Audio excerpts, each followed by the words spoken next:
Gracias al equipo de adoración. Aunque este es el primer domingo de advenimiento, tenemos un episodio más en nuestro libro de Jonás. La próxima semana comenzamos nuestras predicaciones de advenimiento. Esta semana estamos en Jonás capítulo 4. En la Biblia azul, enfrente de ustedes, Jonás nos encontramos en la página 775. Esta semana me estaba recordando de nuestra cena de acción de gracias, donde hay muchas opciones para comer y el plato no es suficiente grande para todas las opciones que hay en la mesa.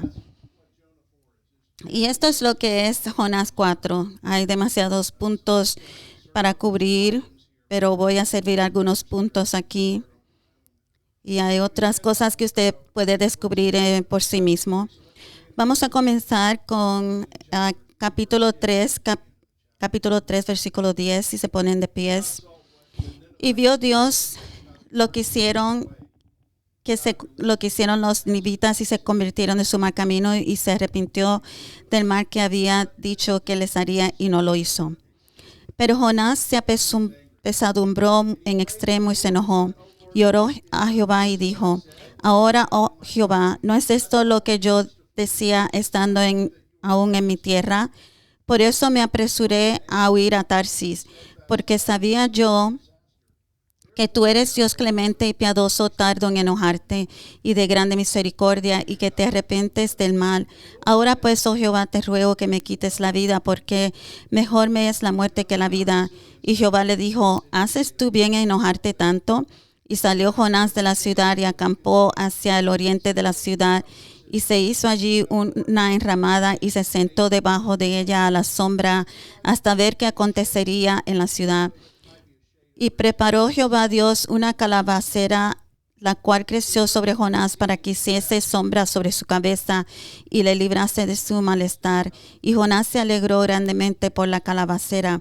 Pero al venir el alba del día siguiente, Dios preparó un gusano, el cual hirió la calabacera y se secó. Y aconteció que al salir el sol, preparó Dios un recio viento solano. Y el sol hirió a Jonás en la cabeza y se desmayaba y deseaba la muerte, diciendo: mejor sería para mí la muerte que la vida. Entonces dijo Dios a Jonás: ¿tanto te enojas por la calabacera? Y él respondió: mucho me enojo hasta la muerte. Y dijo Jehová: ¿tuviste tú lástima de la calabacera en la cual no trabajaste, ni tú la hiciste crecer, que en espacio de una noche nació y en espacio de otra noche pereció? ¿Y no tendré yo piedad de Nínive, aquella gran ciudad donde hay más de 120,000 personas que no saben discernir entre su mano derecha y su mano izquierda, y muchos animales? Pueden tomar asiento y meditar en la palabra de Dios.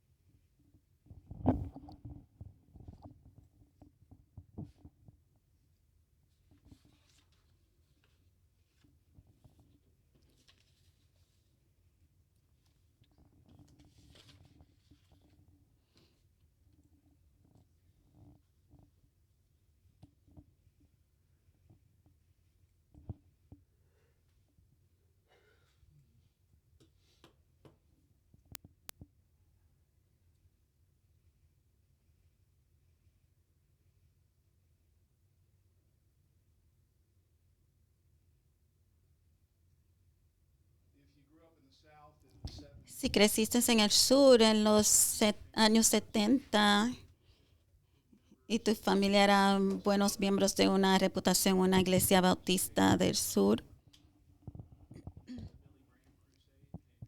y si la cruzada de Billy Graham llegó a cualquier lugar cercano de tu casa, entonces ustedes hicieron todo lo posible de ir a la cruzada, si no hubieran perdido su buena reputación. Entonces, mi familia la cruzada de Billy Graham vino cerca y mi familia hizo todo lo posible para asistir. Yo estaba en la escuela, tal vez primaria, en el 3º o 4º grado, y no recuerdo mucho, pero sí recuerdo el tamaño de la multitud. Era grandísima. Y recuerdo que después del sermón, Billy Graham hizo una invitación y muchísima gente salió de la multitud que llenaban el estadio para ir hacia el frente a la invitación. Ahora trato de imaginar que por un momento que Billy Graham parado frente a 120,000 personas perdidas y que nadie responda. Y luego de haber dado todo el sermón que Dios le había dado y que nadie responda y que atrás del escenario que Billy Graham diga, qué bueno, qué bueno, nadie vino a la invitación, todos se van a ir al infierno. Qué bueno, me alegro mucho. A mí sería esto ridículo, sería esto casi imposible. Y digo casi que un evangelista se alegre de esto porque tenemos al evangelista Jonás. Porque así es como Jonás se sintió. Él vino al pueblo, vino a la ciudad, dio un sermón a todos 120 personas y él no quería que nadie se salvara. Él se enojó porque Dios había salvado a la gente. Miramos aquí a Jonás en el capítulo 4 y vemos que Jonás está sumamente airado. Jonás está enojado con Dios por haber salvado a la gente después de él haber dado su sermón.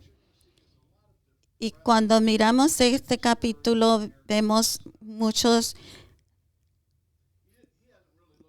rasgos deprimentes y perturbadores en el carácter de Jonás.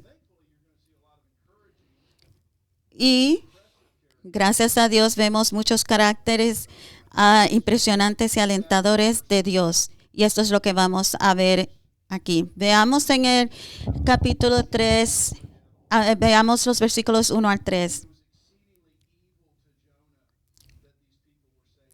Vemos que para Jonás esto fue algo muy asombroso para él. Y él estaba muy apesumbrado en extremo que Dios había salvado a esta gente. Jonás estaba rojo, lleno de ira. Todos sabemos que él estaba aquí en peligro de ira. La ira es un síntoma aquí y no el problema. Es enojado. Él está enojado por la gracia de Dios que Dios le extiende al pueblo.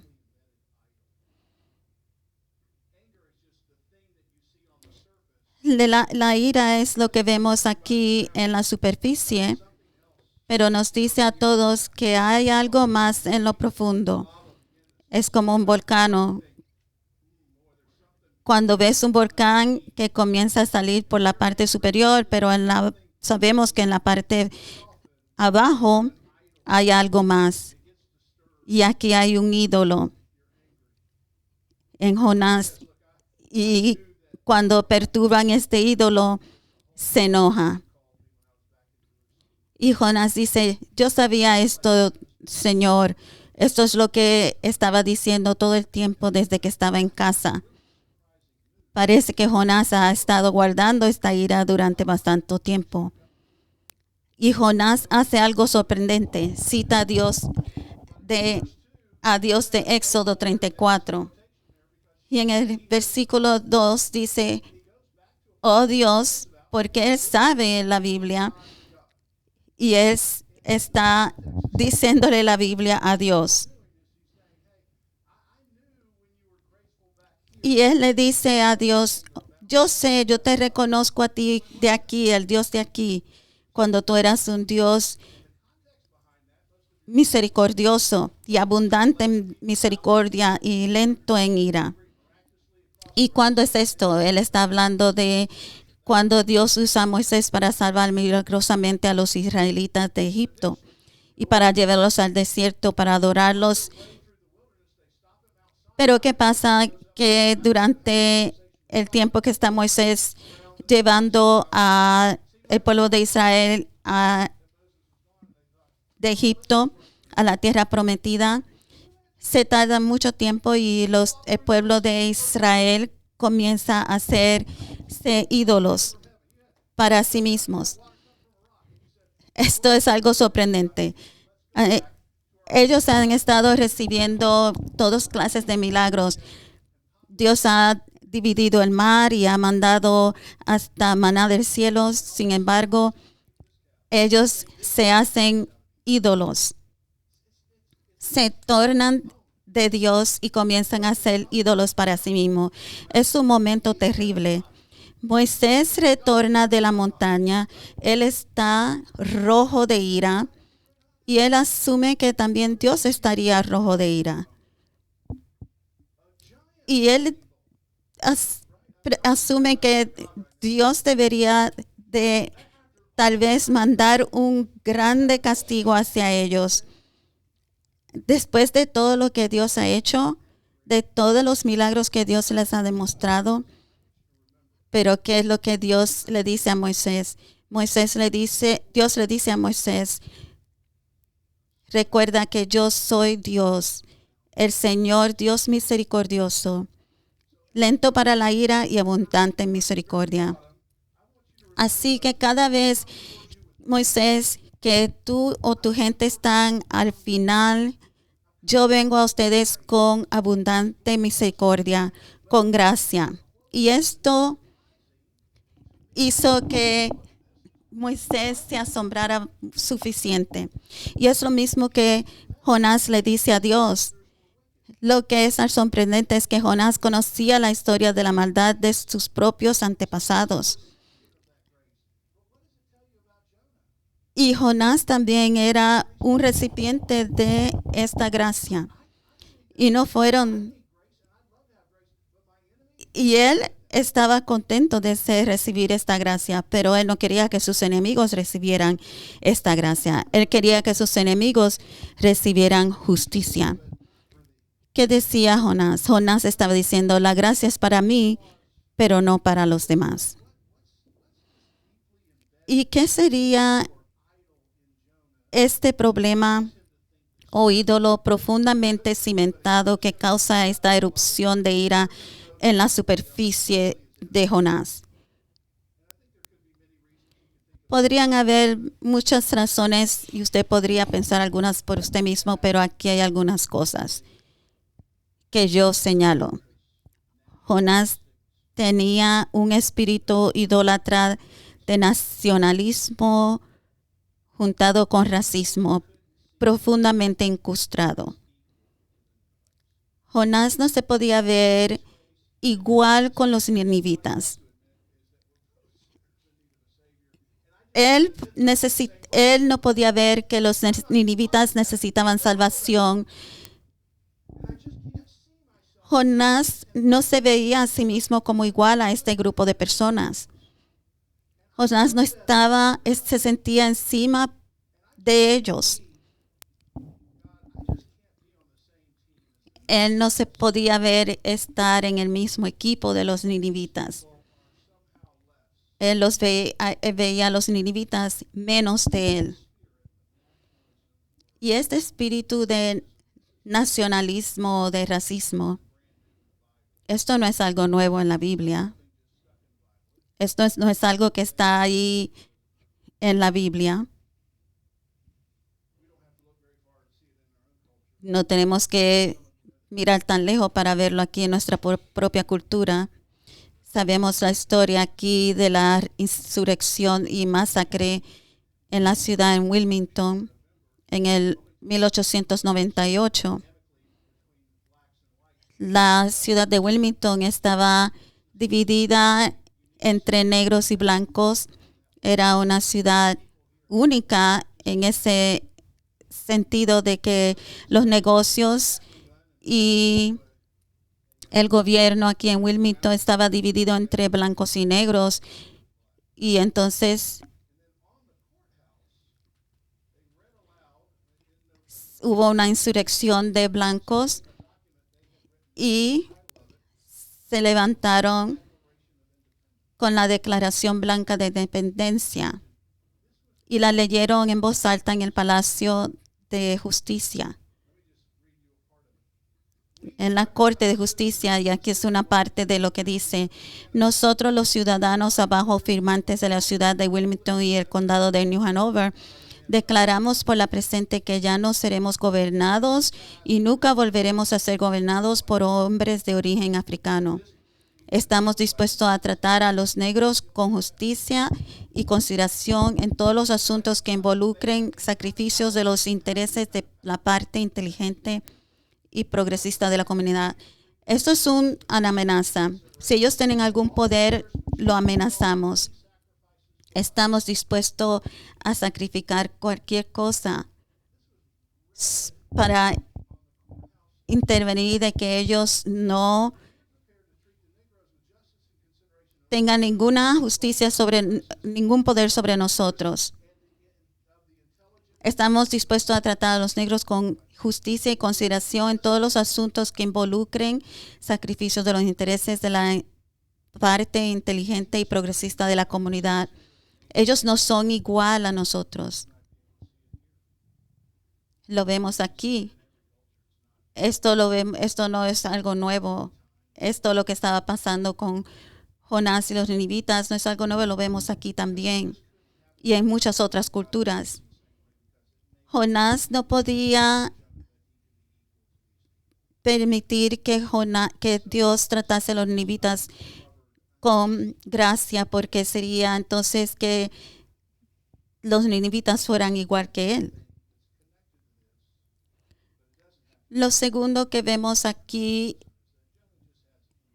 y que tal vez no tiene que estar conectado al nacionalismo, es que Jonás tenía enemigos y él tiene odio a sus enemigos. Y todos tenemos enemigos. Y Jonás tiene cero compasión por ellos.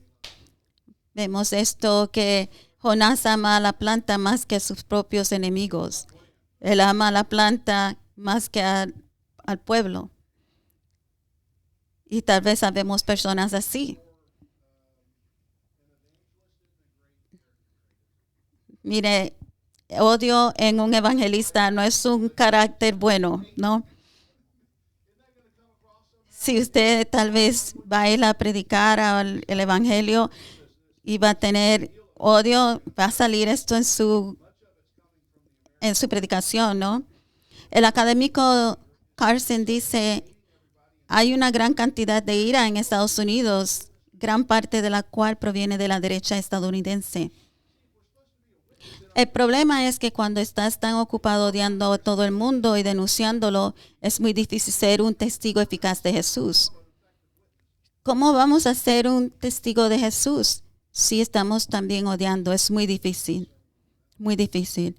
Jesús nos dice en el sermón en el monte: yo os digo, amar a vuestros enemigos. Él nos dice: amad a vuestros enemigos, orad por los que os persiguen. ¿Saben lo que significa enemigos en el griego? Enemigo. Significa enemigo. No es sorprendente. Simplemente las personas que usted no ama, que usted se siente tal vez mejor que ellos. Tal vez personas que usted piensa que necesitan justicia y no gracia. Jesús dice: ora por aquellos que os persiguen, para que seáis hijos de vuestro Padre que está en los cielos. Jesucristo vino para amar a aquellos que lo odiaban. Y Él dice: si usted quiere seguirme a mí, tiene que tomar su cruz y hacer ¿qué? Amar a aquellos que lo odian. Así es como usted sabe que usted está siguiendo a Jesucristo. Estoy amando a los que me odian, estoy amando a los que me persiguen. ¿Hay alguien aquí que tiene una persona? Y tal vez usted no lo diría en voz alta, pero ¿Tiene usted aquí una persona que usted prefiere que sea juzgada, que sea perdonada? ¿Prefiere que el juicio de Dios caiga sobre ellos? Entonces, ¿qué hace Jonás? Él actúa como cada niño malcriado que no alcanza lo que quiere. Él no dice nada. Él patalea, hace un pataleo. Y Jonás dice, salió de la ciudad, dice, hice un sitio un refugio para mí. Y esto es lo que dijo Paul Tripp. Jonás eligió vivir en el claustrofóbico reino de uno. Dios, así es como yo quiero que mi vida opere. Yo soy mejor que todos los demás. Yo sé lo que mi vida debe de ser y cómo deben ser mis cosas.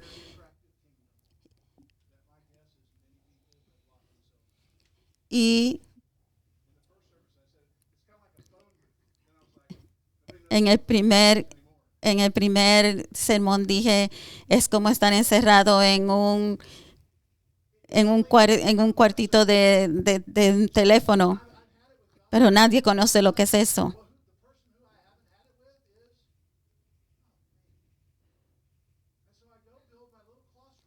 Entonces es hacer como un reino claustrofóbico para uno solo, para mí solo. Y eso es un lugar terriblemente pequeño. Es como un niño malcriado que no alcanza lo que quiere y él se va solo. De la manera que yo lo pensé aquí es como Jonás se está encogiendo. Él no era muy grande en la historia, pero aquí él se sigue encogiendo más y más y más. Cuando lo pensé en paralelo a una historia que leí hace tiempo de C.S. Lewis. Es un libro pequeñito, ficcional, de el gran divorcio se llama el libro. Es una historia de personas en el infierno tomando un viaje en autobús al cielo. Entonces la gente va del infierno al cielo y cuando llegan al cielo se encuentran con personas que ellos conocen. Y cuando llegan al cielo, la persona que se encuentran se le dicen, necesito que se vean correctamente como son. Y al final del libro, una mujer extremadamente bella va a la parada del autobús para encontrar a su esposo que viene del infierno. Y hay un diálogo que pasa y cuando ella viene hacia su esposo,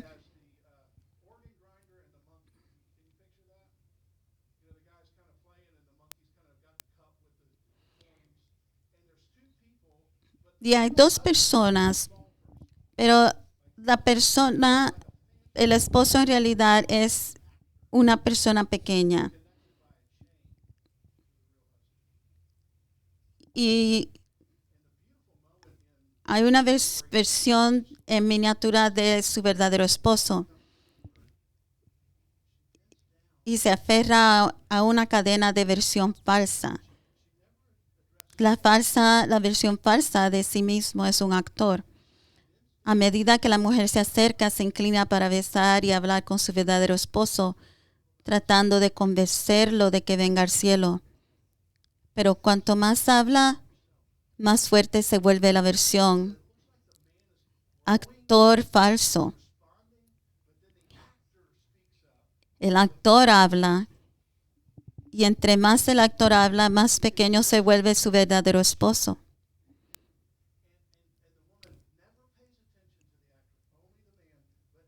Y el verdadero marido simplemente se niega a verse a sí mismo como un problema y comienza a encogerse hasta que ya no vemos al hombre verdadero. y él se desaparece. Y lo único que queda es el actor. Así es Jonás. Jonás sale afuera. Él es como un niño. Sale en su reino claustrofóbico de uno.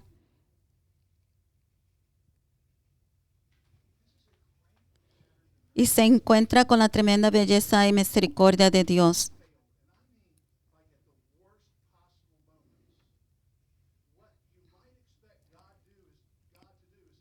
Esto es en los momentos más terribles de la persona. Lo que esperamos que Dios haga es que Dios le condene. Y sin embargo, lo que encontramos es que Dios le dice, te amo. ¿Cuándo comienza esto en la Biblia? En Génesis 3. Adán y Eva. ¿Quién hizo más fracaso que Adán y Eva? ¿Y qué hizo Dios con Adán y Eva? Les hizo una pregunta. ¿Dónde estás? Y Adán le dijo, es la culpa de Eva. Y Dios le pregunta a Eva, ¿qué has hecho? Cuando Elías huye de Dios y se encuentra en una cueva, ¿qué hace Dios? ¿Por qué estás aquí? Le pregunta. ¿Sientes eso? Dios solamente está tratando de hacer un diálogo, de tener un diálogo, de tener una relación. ¿Estás interesado en una relación? Aun cuando Pilato, el hombre que puso a Jesús a muerte, ¿qué hizo? ¿Qué hizo? Le hizo una pregunta. ¿Eso es lo que piensas? Pilato, ¿eso es lo que tú piensas? ¿Ves lo que hace Dios aquí? Trate de tener un diálogo. Pedro, cuando Pedro negó a Dios, a Jesús 3 veces, ¿qué hizo Jesús? Pedro, ¿me amas? Esto es un patrón muy bonito, constantemente que vemos en la Biblia y que Dios también está jugando en nuestras vidas ahora. Y a veces nosotros cerramos la puerta en Dios. Porque Dios no está haciendo lo que Dios queremos que Él haga. Hay alguien que nosotros odiamos lo suficiente que preferimos que Dios haga juicio sobre ellos.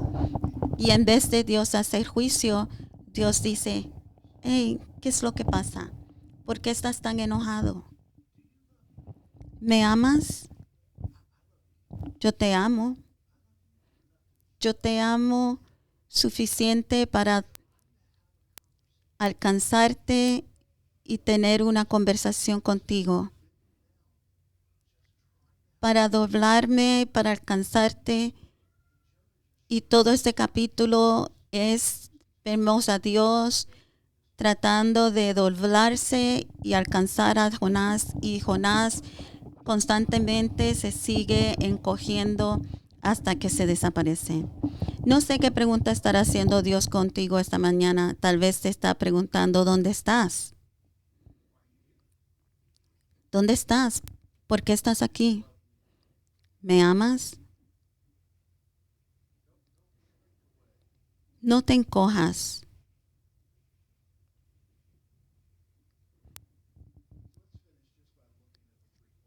Terminemos aquí mirando estas 3 preguntas que Dios le hace a Jonás.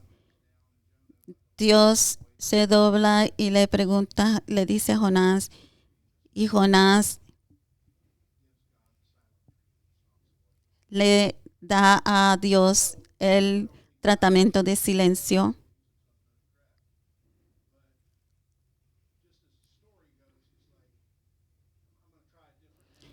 Y es como sigue la historia. Vamos a tratar aquí otro. Entonces Dios dice, voy a tratar otro ángulo. Porque Jonás se va en silencio y le da el tratamiento de silencio. Entonces, Jonás se va y vemos en el versículo 6,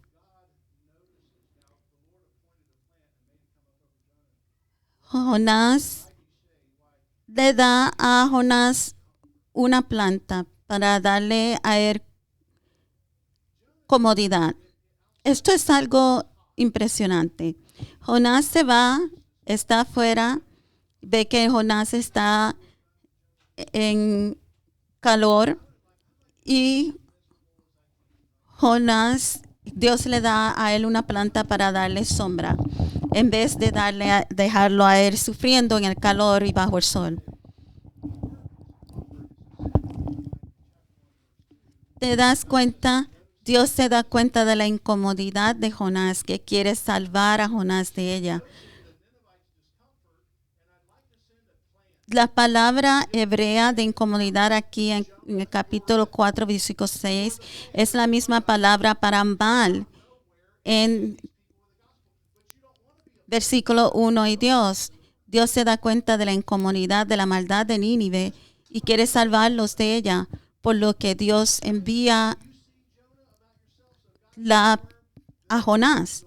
Y aquí Dios envía una planta para la incomodidad de Jonás. Pero Jonás no quiere jugar un papel en salvar a los nivitas de la incomodidad.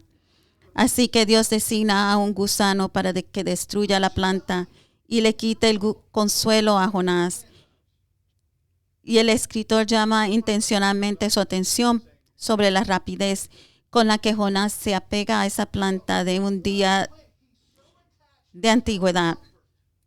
Él está tan arraigado a su propia comodidad que cuando una sola cosa es quitada, él quiere que todo sea quitado. No puedo vivir sin mi comodidad, no puedo vivir sin mi café, sin el aire acondicionado, sin mis zapatos. Y si no puedo vivir sin esas cosas, y si me quitan esas cosas, debo morir. Cuando esas cosas no significan tanto. Jonás está tan arraigado a esa planta y prefiere que morir que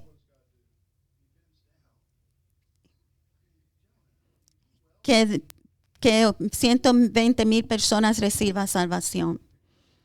Dios está tratando de hacer que Jonás vea lo ridículo que está actuando.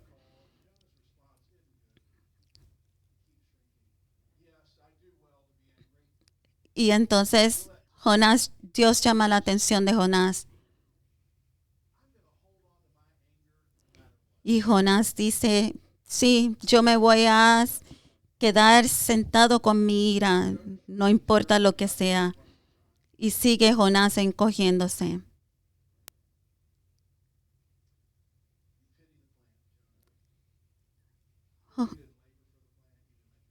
Jonás, Dios le dice a Jonás, te da lástima por la planta que no hiciste crecer, te compadeces de la planta, no hiciste nada por la planta para que crecieras. Tú tienes compasión por la planta y yo tengo compasión por el pueblo. No te miras a ti mismo, Jonás. Y también por los animales. Yo me compadezco por el pueblo y por los animales. Y tú te compadeces por una planta.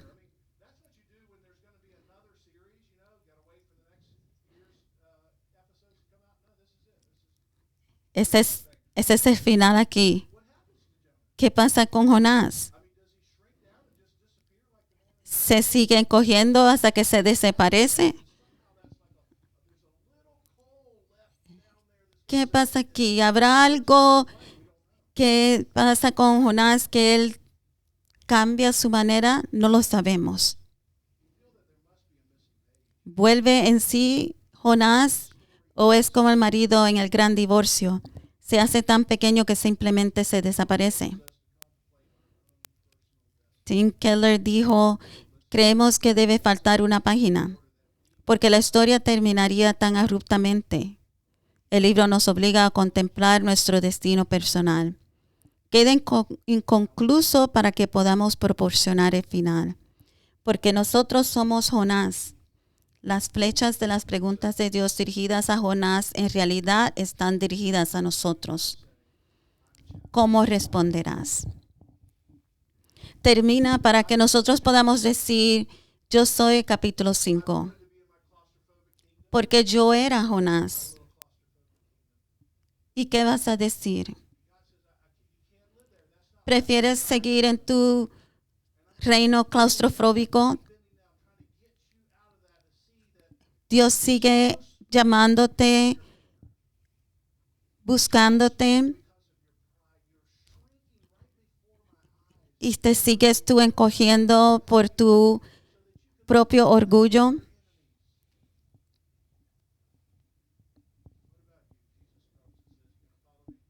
Y que tú entonces, Dios te está diciendo, vas a venir a buscar, a seguirme. Muy bien, entonces, ¿amarás a tus enemigos? No, no, yo no puedo amar a mis enemigos así. No, tienes que orar por tus enemigos. ¿Qué preguntas te está haciendo Dios? Hey, ¿dónde estás? ¿Por qué estás aquí? Yo te amo a ti. ¿Me amas tú? Oremos.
Los diáconos van a venir para ayudarles con la cena, con la comunión, perdón.